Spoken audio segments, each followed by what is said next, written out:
Man ir patiesas prieks tevi sveicināt šajā ievadlekcijā, kurā mēs apskatīsim problēmas, ar kurām saskarās uzņēmējas, kuras pašas reklamējās sociālajos tīklos, kuras jau ir izviedušas kaudzi naudas maksas reklāmās, kuras jau ir daudz visu kaut ko mēģinājušas, rādījušas jau uz izdegšanas robežas, tāpēc, ka ir laika trūkums, motivācijas trūkums, iedvesmas trūkums, hausa darbībās, daudz daru, maz rezultāts. Ar mērķi, lai pēc iespējas vairāk cilvēku uzzina, ar ko tu vari būt liederīga, noderīga šiem cilvēkiem.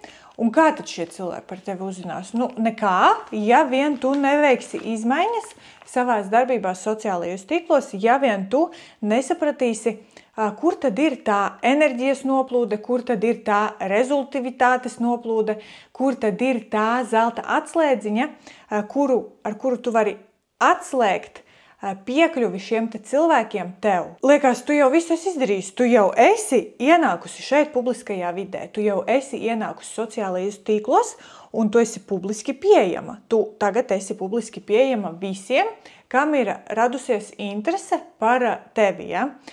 Bet šī interese neradīsies tik ilgi, kamēr tu viņu neradīsi. Un kā tad viņu radīt? Kā radīt šo interesi par sevi, par savu produkciju, par saviem piedāvājumiem, par saviem pakalpojumiem?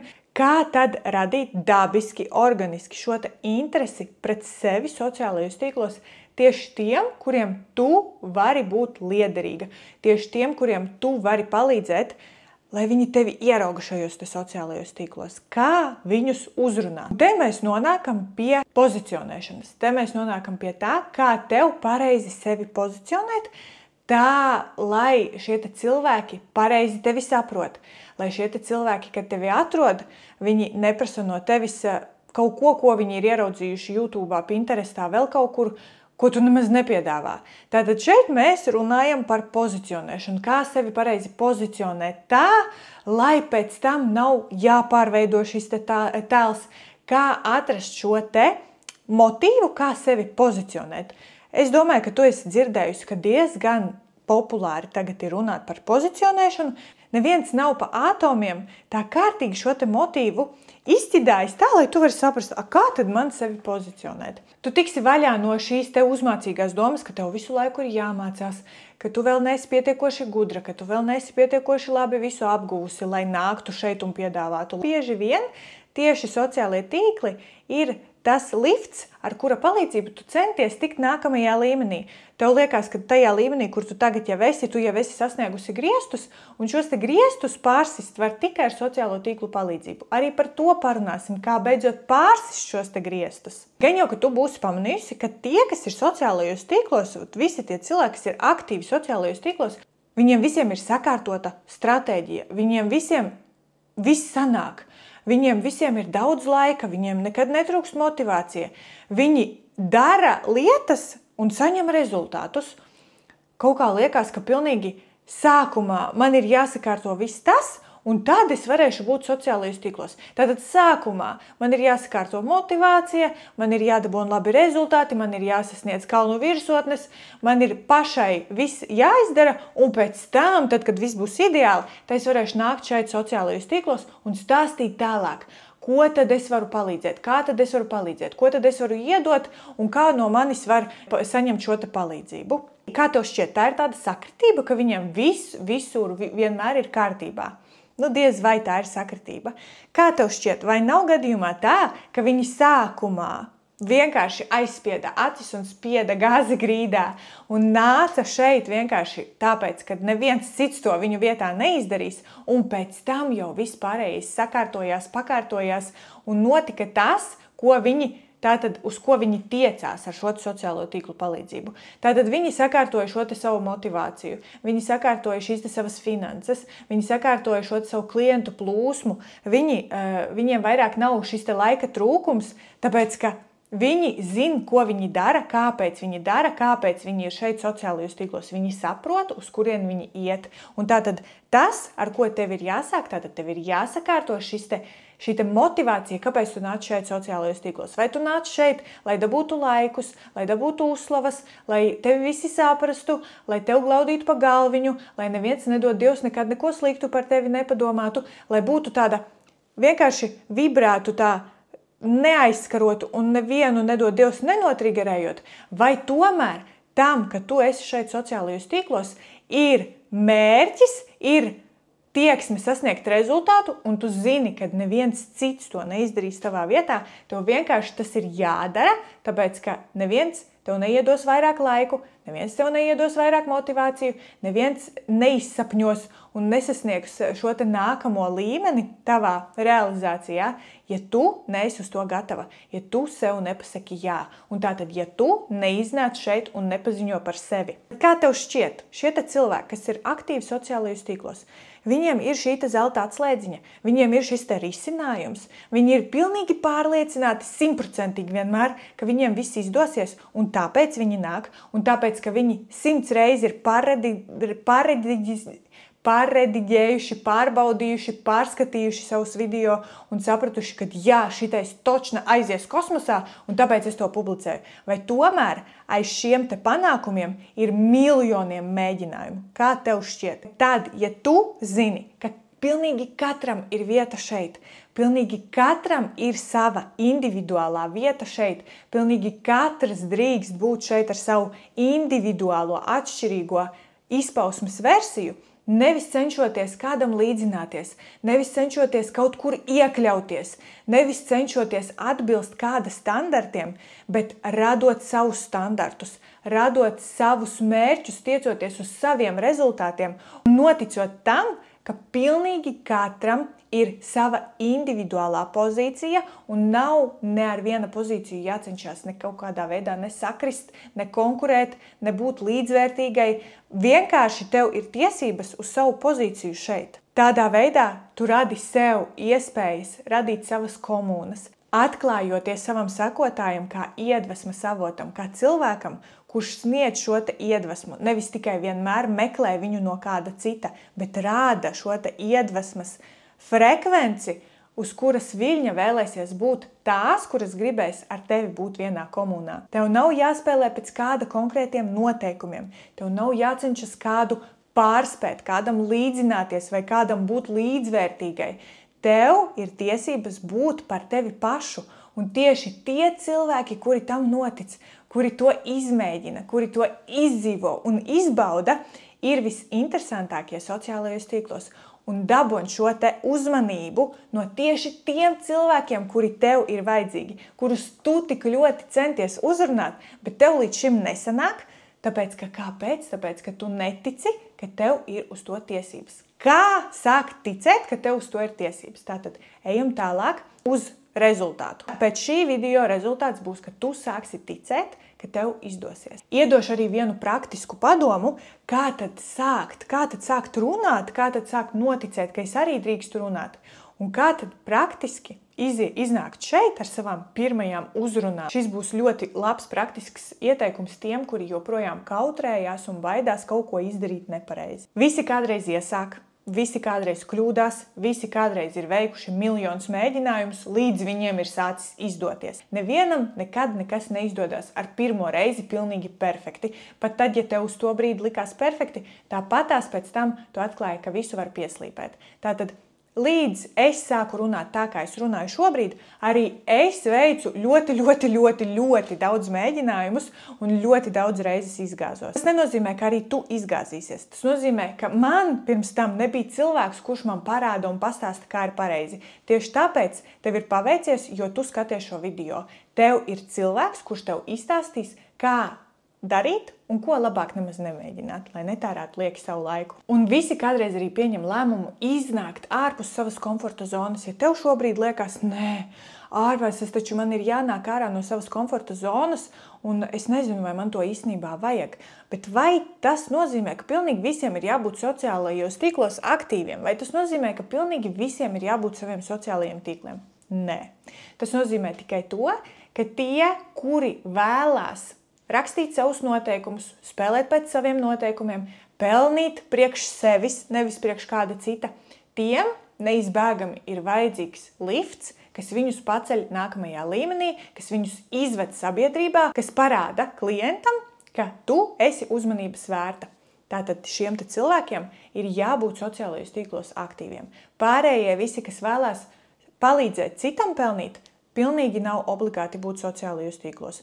Neviens cilvēks, kurš pelna naudu lielai korporācijai, nav aktīvs sociālajos tīklos. Mans vīrs nav aktīvs sociālajos tīklos, jo viņš ar savām zināšanām, ar savām prasmēm, ar savu pieredzi iet pie kunga, kurš ir daudz bagātāks un kuram ir vajadzīga viņa palīdzība. Un tātad viņš ir ar mieru pārdot savu laiku, savus resursus, savas zināšanas, savu ieguldījumu šai kompānijai, un šim cilvēkam, kurš viņam maksā naudu, nav vajadzīgi viņa sociālie tīkli. Viņam ir vajadzīgas viņa zināšanas. Tiem cilvēkiem, kuriem pakalpojumus vai produkciju piedāvā tu, visticamāk ir vajadzīgas ne tikai tavas zināšanas, ne tikai tava pieredze, bet arī tavs stāsts. Un šo stāstu tu vari pasniegt šeit, sociālajos tīklos.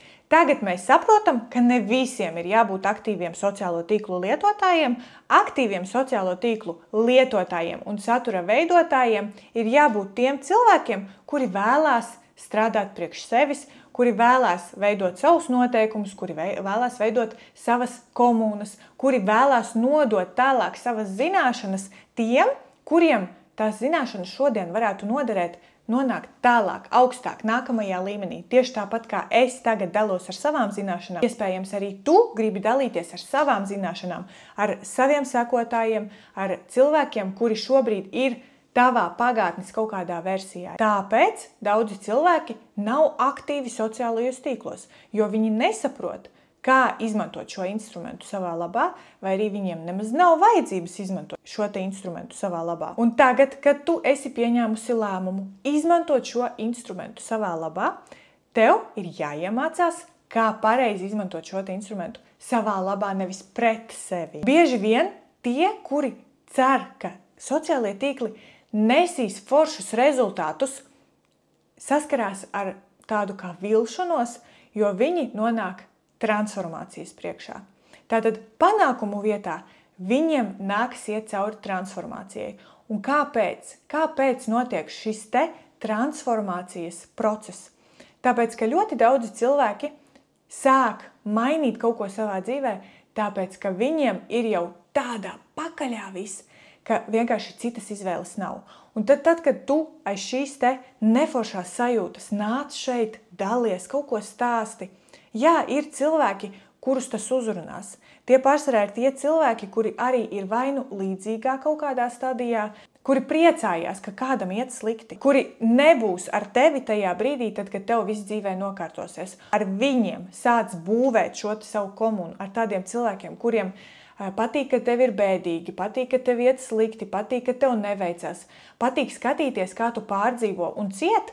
Tātad tajā brīdī, tad, kad tu sāksi kaut kādus redzēt rezultātus, sāksi kaut ko sasniegt, sāksi kļūt laimīgāka, šie cilvēki tevi vilks uz leju. Tāpēc jau no paša sākuma iesaku tev veidot komunu, veidot sev apkārt vidi, kurā, ja ne viss iet riktīgi superīgi, tad vismaz viss iet informatīvi neitrāli. Tu stāsti par saviem plāniem, tu stāsti par saviem mērķiem, tu stāsti par savām interesēm, tu stāsti vienkārši par to, kas tev apkārt notiek, bet tu nestāsti aiz analītiskā kaut kāda jaka, ar savām ekspektācijām, ar saviem kaut kādiem, savām vīzijām, kā tu redzi sevi pēc gada, ja? Tad pēc gada viss būs vēl superīgāk, vēl krutāk, vēl foršāk nekā tu redzi šobrīd, ja?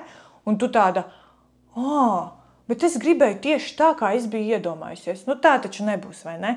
Un tieši tāpatās arī tev jāsaprot, ka tajā brīdī, tad, kad tu kaut ko centies analizēt, analīzei nav nekādas jēgas. Tu vari vienkārši domāt par to, kā tu vari šodienā ielikt kaut ko tādu, kas tev padarīs foršāku rītdienu. Un ar tādām vibrācijām veikt katru savu darbību. Tātad, kad tu izvēlies, ka tev rītdiena būs vēl superīgāka nekā šodiena, tad tev šodiena jau vairs neliekās tik neforša, tad, ja tu salīdzini šodienu ar vakardienu, jo ja tev katru dienu ir aizvien foršāk, tad tu jau neteiksi, ka vakardiena vienkārši, kāda jēga no vakardienas, ja?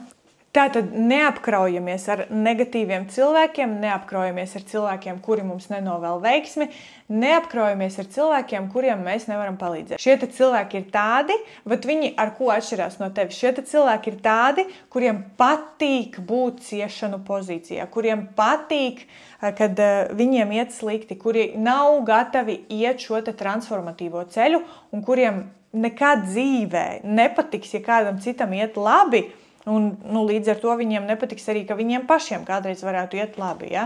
Tu vari cerēt, ka tieši tu būsi tā, kas izvilks šos cilvēkus ārā no šīs bedres, bet vai tas ir tas, ko tu gribi, vai tas ir tavs darbs? Kādam tas ir darbs, jā.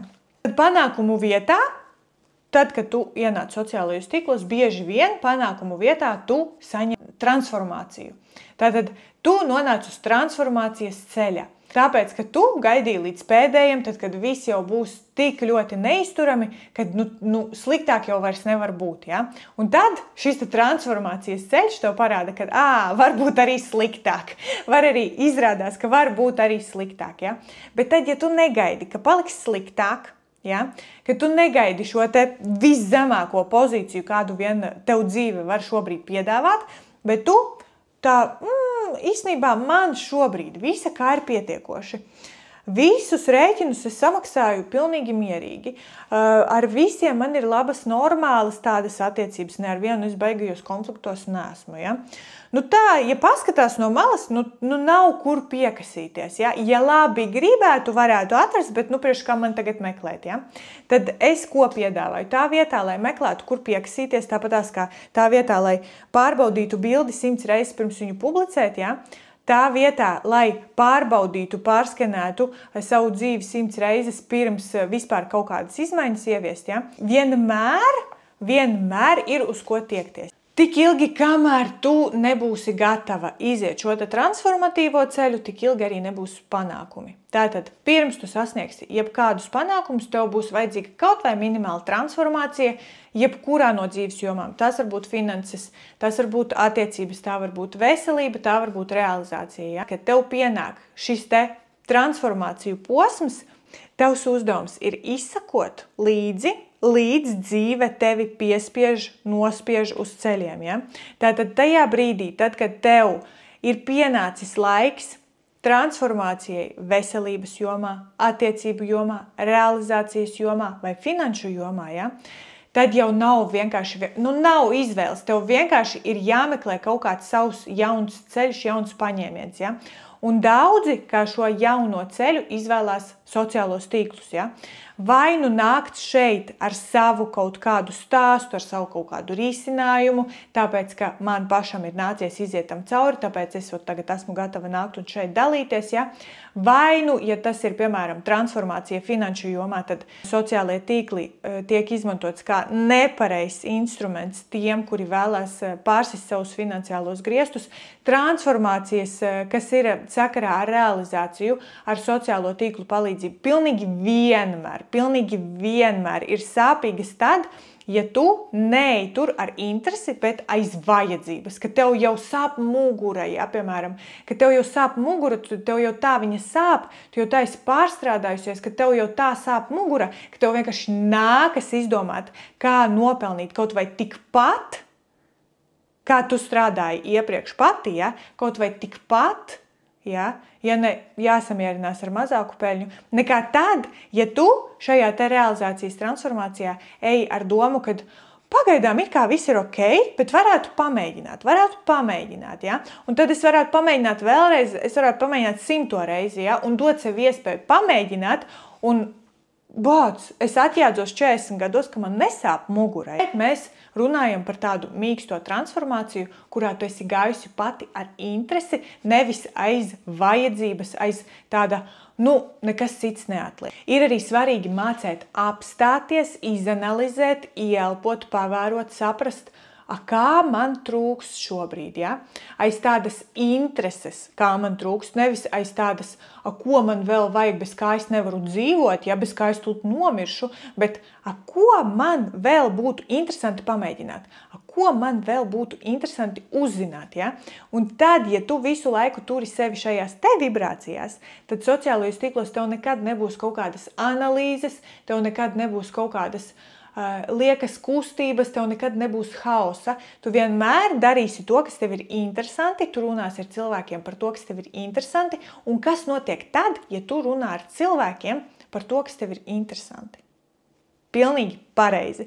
Tie cilvēki, kas līdzinās tev, vai arī kas gribētu sasniegt to pozīciju, kur esi tu, sāk tevi klausīties, sāk par tevi interesēties, un voilā, tu esi sasniegusi rezultātu. Noslēgumā gribu padalīties ar tehniku, kā tad iznākt šeit pirmo reizi, vai kā tad iznākt šeit ar tādu kaut kādu jaunu rubriku, kaut kā savādāk runāt ar cilvēkiem, tā kā tev iepriekš nerunāja, un tev liekas, man neviens nesapratīs. Tātad, ja tu jūti, ka tev ir jāmaina tehnika, tev ir jāmaina valoda, tev ir jāmaina tonis, tev ir jāmaina stils, tad iedomājies, ka tu runā ar kādu sev ļoti, ļoti, ļoti tuvu cilvēku. Vai nu tev tā būs mamma, ja, kurai tu stāstīsi kaut ko. Bet tagad, kad es iedomājos, ka es, piemēram, runāju ar vīru, es stāstu vīram šito visu, ko es tagad runāju iepriekš, ja, es iztēlojos, ka es runāju ar savu vīru. Ka viņš man tieši pazvanīs īstajā brīdī, kad viņš man palīdz būt tajās manās vibrācijās, kas man ir vajadzīgas, lai man izdotos tas, ko es esmu ieplānojusi. Ja? Un tieši tas ir tas, kas tev palīdzēs tajos brīžos, tad, kad tu par sevi šaubīsies, vai tad, kad tev būs bail, kā tevi citi vērtēs. Iztēlojies, ka tu stāsti kādam, kurš tev ir ļoti, ļoti tuvs un mīļš. Ja tev apkārt ir maz cilvēku, kas tevi atbalsta, kas tevi novērtē, kas ir ar tevi uz viena viļņa, tad labāk tajā brīdī, tad, kad tu esi izvēlējusies nākt šeit sociālajos tīklos un būt aktīvai un ieviest kaut kādas izmaiņas savā dzīvē, šīs izmaiņas ir jāsāk tieši ar vides izmaiņām. Ja? Mainot cilvēkus, kas ir tev apkārt. Ja ir grūti palikt vienai, vienmēr ir mentori, kas var palīdzēt. Ja? Jo ir cilvēki, kuriem tik tiešām ir ļoti toksiski cilvēki apkārt, un tik ilgi, kamēr tu esi ar šiem toksiskajiem cilvēkiem, nekas nesanāks. Nekas nesanāks, tāpēc, ka tu visu laiku būsi tā ūdens pudele kaut kur pie avota, ja? kur ir svētavots kaut kāds, ja? Un cilvēki nāk un ņem ūdeni, cik vien grib bez maksas, ja? Un tur stāv viena kaut kāda tāda nobružāta, netīra pudelīte, kura nevienam reāli nav vajadzīga, viņa ir pilna, ja? Bet tā vietā, lai paņemtu to saturu, kas tur ir iekšā, ko cilvēks darīs, kad viņš ir pie svētavota un viņam tagad tūlītās ir vajadzīga pudelīte, vienkārši vajag to pudelīti. Ko viņš darīs ar to saturu, kas tur ir iekšā? Ko tu darītu, ja tu ieraudzītu pudelīti, kas ir vienīgā iespējamā pudelīte, kas vien tev ir, ja? Mēs pat nerunājam, ka tu esi vienīgā iespējamā, mēs vienkārši runājam par to, ka reāli ir pudelīte pie svētavota un cilvēki tur var nākt un ņemt ūdeni, cik viņi grib. Viņi vispirms izlies to, kas tur ir iekšā, un tad viņi ielies tur iekšā jaunu svaigu ūdeni. Ja? Un tieši tāpatās dara tie cilvēki, kas ir ar tevi, kuri tevi šobrīd nenovērtē, ja viņi tevi nenovērtē. Viņi tev liek justies kā šim te pudeles saturam. Vienkārši nevienam nevajadzīga. Un vēl pie tam kaut kādā nobružātā pudelītē, kur cilvēkam, tad, kad vispār nav citu variantu, nav savas pudeles, tad viņš ņems to pudelīti. Ja? Tā kā iesaku par to aizdomāties tad, ja tev nav vispār neviena cilvēka, kam tu vari iztēloties, ka tu ierunā šos te video, ar ko tu runājies tajā brīdī, tad, kad ir kaut kāds vēstījums, ko tu gribi pastāstīt kādam. Ja tev ir problēmas ar apkārtējiem cilvēkiem, tad ieskaties sevī, pamēģini saprast, kāpēc tev ir šīs te problēmas. Ja tas jau ir tik traki, ka pilnīgi tu nevari nekādīgi ienākt šeit sociālajos tīklos, neko nevari pateikt, tas nozīmē, ka ir vajadzīgs dziļāks darbs ar sevi, Es varu padalīties ar speciālistu kontaktiem, ar ko tu vari pastrādāt, lai tiktu vaļā no šiem te aizspriedumiem, no šīm nesaprotamajiem kaut kādiem kompleksiem. No tā visa ir jātiek vaļā. Es varu brīdināt uzreiz, ja tu nāksi ar šo te kravu un bagāžu šeit sociālajos tīklos, tad pilnīgi noteikti tevi samīcīs, tevi iztukšos, un tu izdegsi ļoti ātri. Ja? Tāpēc pirms tu sāc darbu šeit sociālajos tīklos, pirms tu nāc šeit ar savu risinājumu, ar savu piedāvājumu, tev ir pašai jātīrās, tev ir pašai jāsaprot un jānovērtē tas, ko tu piedāvā. Tev ir jāapzinās tas, cik daudzi cilvēki tevi tik tiešām gaida un grib dzirdēt to, ko tu pastāstīsi. Ja? Un tikai tad tev viss izdosies, un tikai tad, kad tu izanalizēsi, vai gadījumā tu neej aiz pozīcijas, vajag tā, ka vienkārši nav kur citur likties. Ja? Vai tu nāc šeit aiz pozīcijas, man būtu interesanti pamēģināt.